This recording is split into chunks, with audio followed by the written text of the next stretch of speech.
नमस्कार। आचार्य श्री एस.एन. गोयनका जी का जन्म शताब्दी समारोह एक वर्ष पहले शुरू हुआ था। इस एक वर्ष में देश ने आजादी का अमृत महोत्सव मनाने के साथ साथ कल्याण मित्र गोयनका जी के आदर्शों को भी याद किया। आज जब उनके शताब्दी समारोह का समापन हो रहा है, तब देश विकसित भारत के संकल्पों को सिद्ध करने की दिशा में तेजी से आगे बढ़ रहा है। इस यात्रा में एस.एन. गोयनका जी के विचार और समाज के प्रति उनके समर्पण से हमें बहुत सीख मिलती है। गुरुजी भगवान बुद्ध का मंत्र दोहराया करते थे, समग्गानम तपो सुखो, यानी जब लोग एक साथ मिलकर ध्यान लगाते हैं तो उसका बहुत ही प्रभावी परिणाम निकलता है। एकजुटता की ये भावना, एकता की ये शक्ति विकसित भारत का बहुत बड़ा आधार है। इस जन्म शताब्दी समारोह में आप सभी ने वर्ष भर इस मंत्र का ही प्रचार प्रसार किया। मैं आप सभी को अपनी हार्दिक शुभकामनाएं देता हूं। साथियों, आचार्य एस.एन. गोयनका जी से मेरा परिचय बहुत पुराना था। यूएन में वर्ल्ड रिलीजन कॉन्फ्रेंस में मेरी उनसे पहली मुलाकात हुई थी। उसके बाद कई बार गुजरात में भी मेरी उनसे मुलाकात होती रही थी। ये मेरा सौभाग्य है कि मुझे उनके अंतिम दर्शन करने का अवसर भी मिला था। उनके साथ मेरे संबंधों में एक अलग आत्मीयता थी, इसलिए मुझे उन्हें करीब से देखने का, जानने का सौभाग्य मिला था।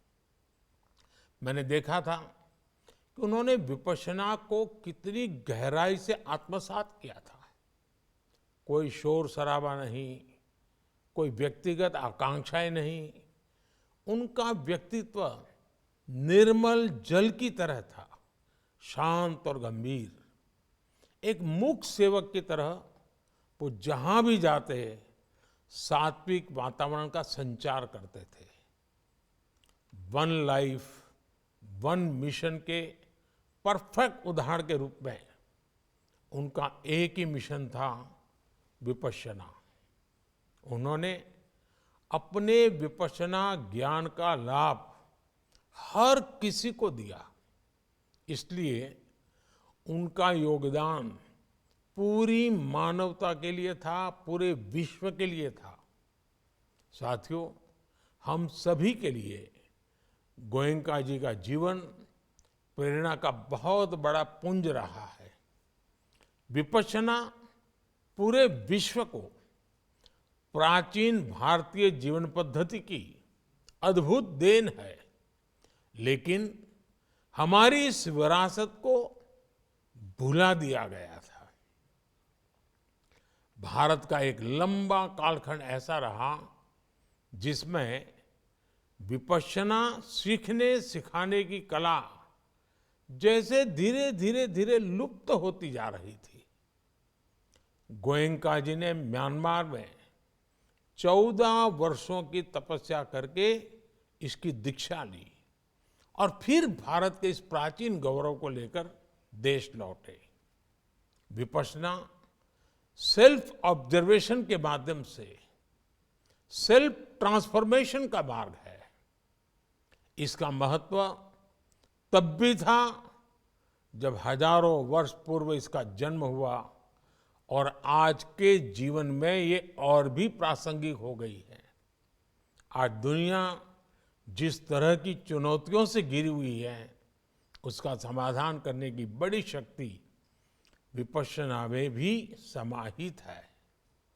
गुरुजी के प्रयासों की वजह से दुनिया के 80 से ज्यादा देशों ने ध्यान के महत्व को समझा है और इसे अपनाया है।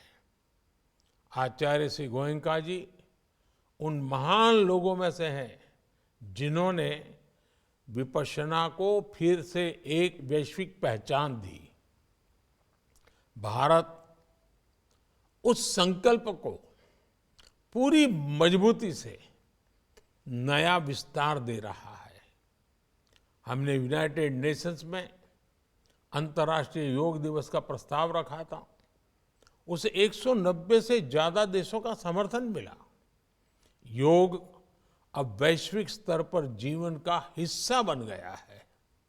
साथियों, हमारे पूर्वजों ने विपश्यना जैसी योग और ध्यान प्रक्रियाओं का अनुसंधान किया, लेकिन हमारे देश की ये विडंबना रही है कि अगली पीढ़ियों ने उसके महत्व को, उसके उपयोग को भुला दिया।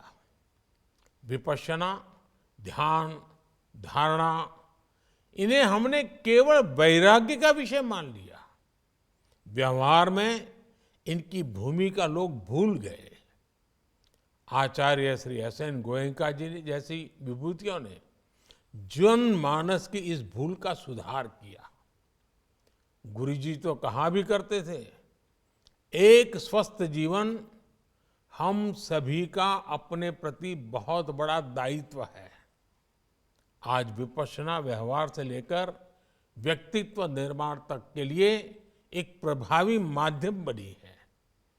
आज आधुनिक समय की चुनौतियों ने विपश्यना की भूमिका को और भी बढ़ा दिया है।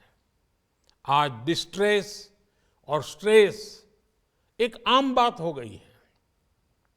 हमारे युवा भी वर्क लाइफ बैलेंस लाइफस्टाइल और ऐसी परेशानियों के कारण स्ट्रेस का शिकार हो रहे हैं। विपश्यना उनके लिए समाधान हो सकता है। इसी तरह माइक्रो फैमिली, न्यूक्लियर फैमिली की वजह से घरों में बुजुर्ग माँ बाप के बहुत तनाव में रहते हैं।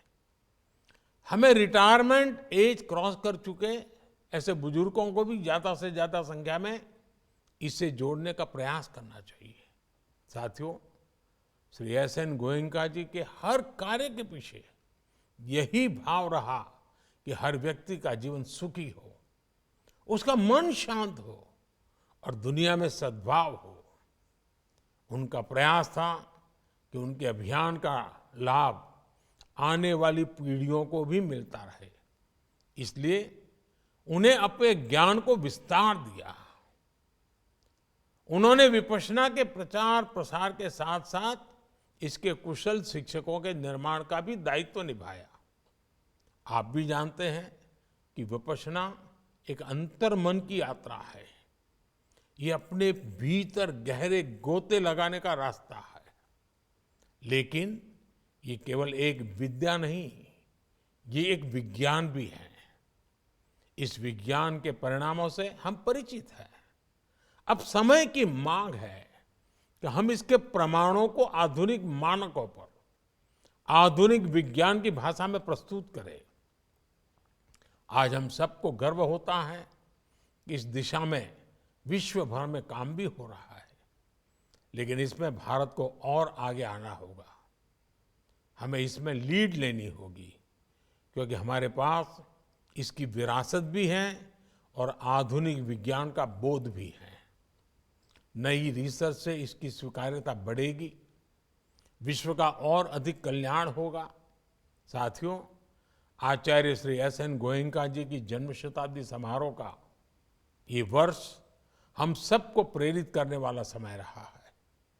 हमें मानव सेवा के उनके प्रयासों उसको निरंतर आगे बढ़ाना चाहिए।